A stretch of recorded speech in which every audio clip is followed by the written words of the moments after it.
నమస్తే, welcome to our channel. నేను మీ అనిల్. పవన్ కళ్యాణ్ నిజంగా ఈ మనిషికున్నంత ఓపిక మరి ఎవరికి ఉండదు అన్నదానికి అతిశక్తిగా అనుకోవాలండి నిజంగా.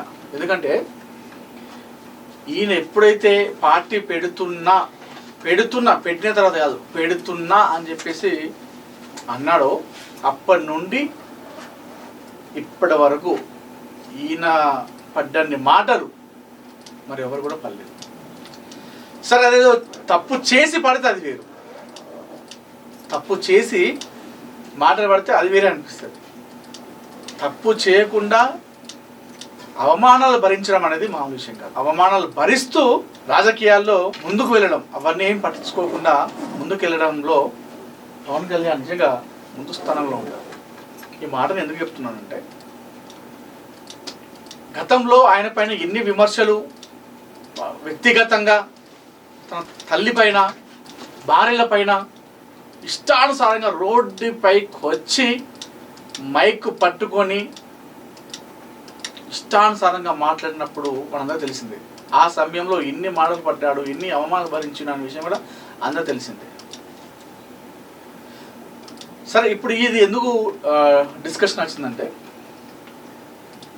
ఇది తెలుసా, రాహుల్ రామకృష్ణ అవునా, తెలుగు నటుడు, హాస్య నటుడు. సో హీరోలకి పక్కన ఉంటాడు ఈయన. ఆ సినిమాలు ఉన్నాడంటే కామెడీ బాగానే ఉంటుంది అన్నట్టు. సో ఎక్కువ శాతం ఈ తాగుబోతులు ఉంటుంది కదా క్యారెక్టర్, అలాంటి క్యారెక్టర్లో ఎక్కువ మనడు నటించాడు, జీవిస్తాడు. జాతిరత్నాలు కావచ్చు, ఇంకా కొన్ని అట్లాంటి సినిమాలలో నటించాడు. మరి అంత ఎక్కువైన సినిమాలు కూడా ఏం చేయలేదు. ఎవరైతే ప్రియదర్శి లాగా అంతగానో ఎక్కువ సినిమా కూడా ఏం చేయలేదు. మరి మనోని కథ వేషాలనేది మీకు అర్థం చేసుకోవాలి. ఎందుకు మధ్యలోనే ఆగిపోయింది అనేది మీకు అర్థమైపోయి ఉండాలి. ఎందుకు జాతిరత్నాల్లో ముగ్గురు నటించారు కదా, మిగతా ఇద్దరు హీరోలు ఇప్పుడు మంచిగా ఒక స్థాయిలో రాణిస్తున్నారు. మరి మనోడు ఎందుకు ఆగిపోయినా అనేది మీరు అర్థం చేసుకోవాలి. మనోని కథ కారణ ఏదనేది. అయితే ఈయన నిన్న ఒక ట్వీట్ చేసిండు పవన్ కళ్యాణ్ పైన. అది కూడా ఒక అభిమానిగా నిన్ను అడుగుతున్నా, నీ దేశద్రోహిని కాదు అంటూ ఎటకారంగా మాట్లాడాడు.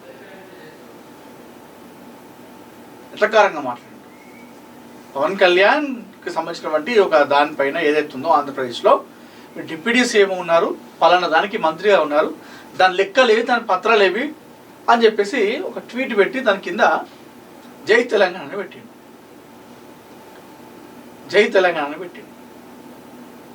అడిగేదేమో ఆంధ్రప్రదేశ్ గురించి, ఆంధ్రప్రదేశ్లో ఉన్నటువంటి ఆయన డిప్యూటీ సీఎం ఉన్నటువంటి ఏదైతే ఒక శాఖకి మంత్రి ఉన్నారో ఆ శాఖకు సంబంధించినటువంటి ఆ పత్రాలు, లెక్కలు, దాని కథ ఏంది, దాని కారకం అని చెప్పేసి అడిగి లాస్ట్లో జై తెలంగాణ పెట్టాడు. అంటే ఈయనకు ఆంధ్రప్రదేశ్ రాజకీయాలకు సంబంధం లేని వ్యక్తి.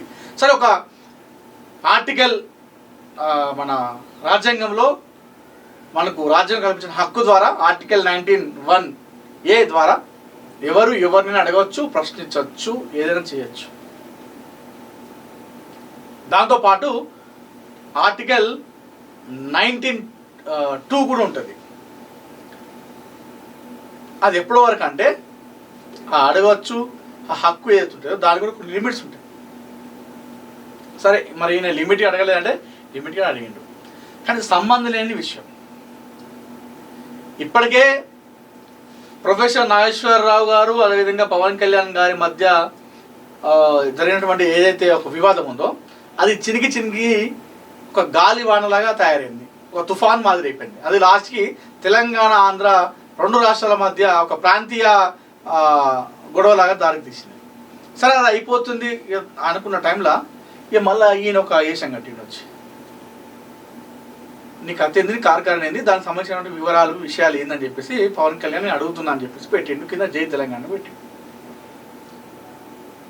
అడగచ్చు, అదేం తప్పులేదు. అయితే ఇప్పుడు ఈయన ఈ ట్వీట్ చేసిన తర్వాత ఇది ఇప్పుడు ఈయన కొత్త కాదు పవన్ కళ్యాణ్కి. ఇవన్నీ ఇప్పుడు కొత్త కాదు, ఇవన్నీ ఇప్పుడు కాదు. నేను ఇందాక చెప్పినా కదా, ఎప్పుడైతే జనసేన పార్టీ పెడుతున్నా అని చెప్పేసి అనౌన్స్మెంట్ చేసిండో అనౌన్స్మెంట్ చేసినప్పటి నుండే, పార్టీ పెట్టక ముందే నేను పెడుతున్నాడు, పవన్ కళ్యాణ్ రాజకీయాలకు రాకపోతున్నాడు అని చెప్పేసి ఎప్పుడు ఇన్ఫర్మేషన్ వచ్చిందో అప్పటికి పదుల సంఖ్యలో నాయకులు ఎందుకు వస్తాడు, ఎట్లా వస్తాడు, క్షమాపణ చెప్ప రావాలి ఇష్టానుసారంగా. తర్వాత టీడీపీకి పొత్తుగా అప్పుడు పోటీ చేస్తే ఏమైనా అవుతుంది అని చెప్పేసి అనవసరంగా ఓట్లు చీల్చి ఎందుకు అని చెప్పేసి 2014లో పోటీ చేయకుండా ఎన్డీఏ కూటమి టీడీపీ బీజేపీకి సపోర్ట్ చేసిండు 2 తెలుగు రాష్ట్రాల్లో ప్రచారం చేసి అప్పుడు అధికారంలోకి తీసుకొచ్చేలో కీలక పాత్ర పోషించింది పవన్ కళ్యాణ్. తర్వాత మాటలు పడ్డాడు, ఏదైనా ప్రశ్నిస్తాను పెట్టినావు, ప్రశ్న చెప్పేసి వాళ్ళకి వీళ్ళకి సపోర్ట్ చేస్తా అని చెప్పేసి అది అయిపోయింది. 2019లో నిల్చున్నాడు, కేవలం ఒకే ఒక సీట్ గెలిచిండు, అది కూడా రాపాక వరప్రసాద్ అని చెప్పేసి ఆయన ప్రజెంట్ వైసీపీలో ఉన్నాడు కలిగాడు. అప్పుడు ఆ ఎలక్షన్ ముందు ఎంత దారుణం అంటే ఈ పవన్ కళ్యాణ్ పైన శ్రీరెడ్డి, కత్తి మహేష్ వీరిద్దరు కూడా ప్రతిరోజు కొన్ని నెలల పాటు, రోజులు కూడా కొన్ని నెలల పాటు ఇష్టానుసారంగా పవన్ కళ్యాణ్ పైన, పవన్ కళ్యాణ్ కుటుంబ సభ్యుల పైన, తన వ్యక్తిగత జీవితం పైన ఇష్టానుసారంగా మాట్లాడడం జరిగింది. కత్తి మహేష్, అదేవిధంగా శ్రీరెడ్డి ప్రతిరోజు చాలా మందికి ఇది ఒక ఎంటర్టైన్మెంట్ లాగా అయిపోయింది. కథం పోవాలి, ఛానల్లో కూర్చోవాలి, పవన్ కళ్యాణ్ ఏంటిది పవన్ కళ్యాణ్ అంటే ఒకరోజు తన భార్యల గురించి అని 3 పెళ్ళిళ్ళు అని చెప్పేసి, ఒకరోజు ఏమో ఇంకొక హీరోయిన్ గురించి అని చెప్పేసి, ఒకసారేమో ఇది ఏదో ఒకటి మొత్తానికైతే పవన్ కళ్యాణ్ సబ్జెక్ట్తో. ఆ టైంలో ఛానళ్ళు కూడా, చాలా ఛానళ్ళు కూడా కత్తి మహేష్ను శ్రీరెడ్డిని కూడా ఎంటర్టైన్ చేసినాయి, ఇది ఒప్పుకోవాలి ఖచ్చితంగా. చాలా ఛానళ్ళు కూడా ఆయన నిన్న ఎంటర్టైన్మెంట్ చేసిన ఎవరిని, కత్తి మహేష్ని, శ్రీరెడ్డిని. కత్తి మహేష్ కాట ఆ టైంలో కొన్ని ఛానళ్ళు క్యాబ్లో కూడా డబ్బులు కొట్టుకోవాలట. క్యాబ్లకు ఆయన దగ్గర బైక్ ఏం లేకపోతే క్యాబ్కి డబ్బులు కూడా, పికపింగ్ డ్రాపింగ్ కొన్ని ఛానళ్ళు. అంటే వాళ్ళకి ఆ ఛానల్ కావాల్సింది ఏంటి, పవన్ కళ్యాణ్ గురించి టాపిక్ ఇస్తే వ్యూస్ పోతాయి, వ్యూవర్షిప్ వస్తుంది, వాళ్ళకి కావాల్సింది అది. శ్రీరెడ్డి అయితే ఇంకా కాస్త ముందుకొచ్చి పవన్ కళ్యాణ్ తల్లిని బయట మీడియాలో మాట్లాడుతూ ఒక అనరాని మాట, ఆ మాట కూడా నేను కాదు ఆర్జీ వెనకాలను నడిపించింది అని చెప్పేసి ఆమె తేట తెలియజేసింది. ఇన్ని కథలు, ఇంత కార్యక్రమం జరిగింది. మళ్ళీ 3 భార్యలు, 3 భార్యలు, 3 పెళ్ళిళ్ళు అని చెప్పేసి నిజంగా ఓపిక చాలా ఉండదు ఈయనకు. ఇన్ని అవమానాలు, ఇన్ని భరించుకుంటూ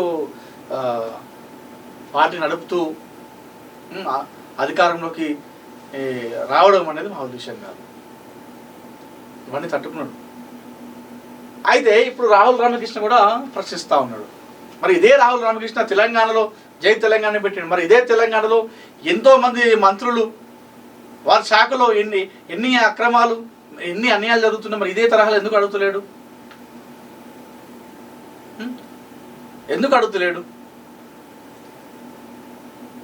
అందరూ అడగచ్చు కదా, ఓన్లీ ఎందుకు పవన్ కళ్యాణ్ టార్గెట్ చేయడము అన్నది కూడా చాలా మంది ఫ్యాన్స్. అంటే పవన్ కళ్యాణ్ని మాట్లాడితే, పవన్ కళ్యాణ్ గురించి ఏదో ఒకటి చెప్తే అది ప్లస్సా మైనస్సా, ఇంకా మైనస్ పవన్ కళ్యాణ్ గురించి ఇంకెక్కువ నెగిటివ్గా మాట్లాడితే వాళ్ళు ఇంకా ఈజీగా హైప్ అయిపోతారు. ఇప్పుడు ఏది కత్తి మహేష్, శ్రీరెడ్డి,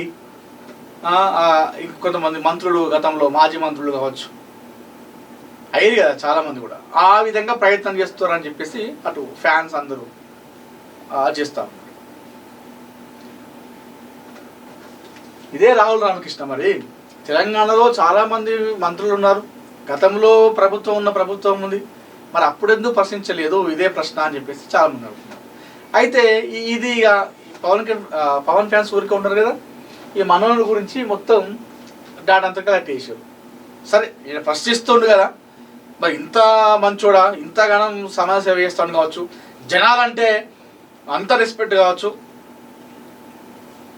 ప్రజల కోసం బాగా ఆలోచిస్తారు కావచ్చు అని చెప్పేసి అనుకుంటారు కదా. ఇట్లా అడిగినప్పుడు ఈయన జనాలు అయితే ఎక్కడెక్కడ తిరుగుతున్నారు బయట, ఆ బయట తిరుగుతున్న జనాల పక్క పంటి, ఆ రోడ్డు పక్క పంటి పోయి టాయిలెట్ వస్తున్నటువంటి వీడియోలు ప్రస్తుతం వైరల్ అవుతున్నాయి.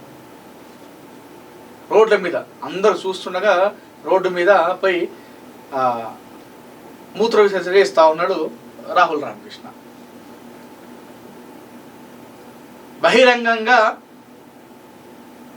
బహిరంగ ప్రదేశాలలో మూత్ర విసర్జన చేయరాదు అనేటువంటి మినిమం కామన్ సెన్స్ లేనటువంటి వ్యక్తి కూడా